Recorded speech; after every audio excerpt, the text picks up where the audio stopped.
market can be a scary and confusing place for beginners. There are so many different terms and concepts to wrap your head around, but don't worry, we're here to help. Our video covers the 5 best books to read if you're just getting started in the stock market. These books will teach you the basics of how the stock market works and what you need to know before you start investing. So let's get started. Before we begin, if you don't subscribe yet, please subscribe to our channel and hit the bell icon to get notified of our new videos. Number 1. Reminiscences of a Stock Operator. If you're looking for a book that will teach you the ins and outs of the stock market, look no further than Edwin Lefebvre's Reminiscences of a Stock Operator. Published in 1923, the book tells the story of Jesse Livermore, a highly successful stock market speculator in the 1920s. The book is a great read for investors of all levels of experience, as it provides insight into why investors lose money and how they can avoid doing so by following some common and useful habits. Some of the key takeaways from the book include the importance of staying disciplined in your investment strategy,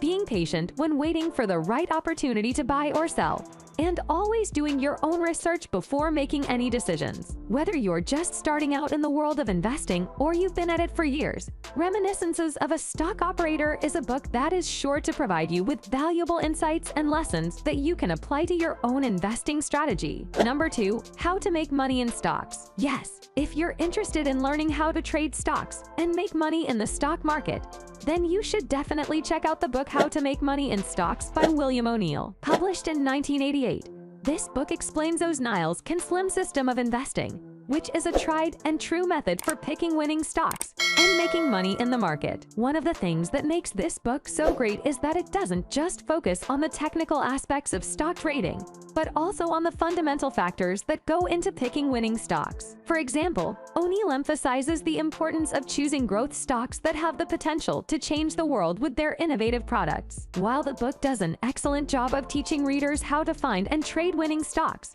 it should be noted that it doesn't go into great detail when it comes to technical analysis. For that, you'll need to consult another resource. However, if you're just starting out in the stock market and are looking for a solid foundation in the basics of stock trading, then How to Make Money in Stocks is a must-read. Number 3. Market Wizards. In his book, 𝐥𝐢𝐤𝐤𝐞 interviewed dozens of the world's top traders across most financial markets. While their responses differed in the details, they all shared the same essential formula for trading success: solid methodology and the proper mental attitude. Through the stories of traders like Michael Marcus, who achieved a 2,500-fold return in just 10 years, Bruce Kovner, who achieved an annualized compounded return of 87% over a decade, and Paul Tudor Jones, who made triple-digit percentage returns 5 years in a row, 𝐥𝐤𝐤𝐞 reveals a wealth of valuable lessons. Some of the key lessons include the importance of having a clearly defined trading edge, of sticking to your system even when it is losing money,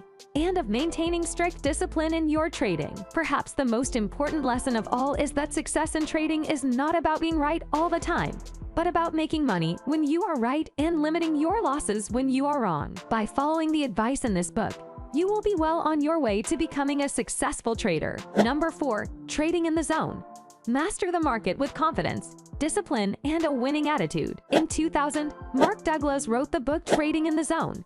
Master the market with confidence, discipline, and a winning attitude. The book is considered a classic in the field of trading psychology, and for good reason. Douglas does an excellent job of uncovering the underlying reasons for lack of consistency among traders, and provides helpful tools and principles for overcoming these challenges. One of the most important concepts that Douglas articulates is the idea of thinking in terms of probabilities rather than right and wrong. This is a crucial understanding for anyone who wants to be successful in the market. Too often, traders get caught up in the idea of being right or wrong about a trade, when in reality, there is no such thing. There are only probabilities. If you can learn to think in terms of probabilities and take responsibility for your trades, you will be well on your way to becoming a successful trader. Trading in the Zone is an excellent resource for anyone who wants to improve their trading psychology. Number 5. Trade your way to financial freedom. A lot of people think that in order to make it in the world of trading and investing, you need to have an in-depth understanding of financial markets and a head for numbers. However, as Van K. Tharp's book Trade Your Way to Financial Freedom demonstrates, this simply isn't the case. What Tharp's book does is provide readers with a methodology for building a successful trading system. This system is based on the twin pillars of accurate market predictions and sound money management. In other words, it's not about being right all the time, but about making sure that when you are right, you make the most of it. To this end, the book covers topics such as entry and exit techniques, position sizing, and risk management. These are all essential concepts for any trader or investor, and Tharp does an excellent job of explaining them in a clear and concise manner. So if you're looking for a book that will teach you how to trade profitably, then Trade Your Way to Financial Freedom is well worth checking out. That's all for today. If you like this video, please give it a thumbs up. And if you want to hear more videos from our channel, subscribe and make sure to turn on the bell icon.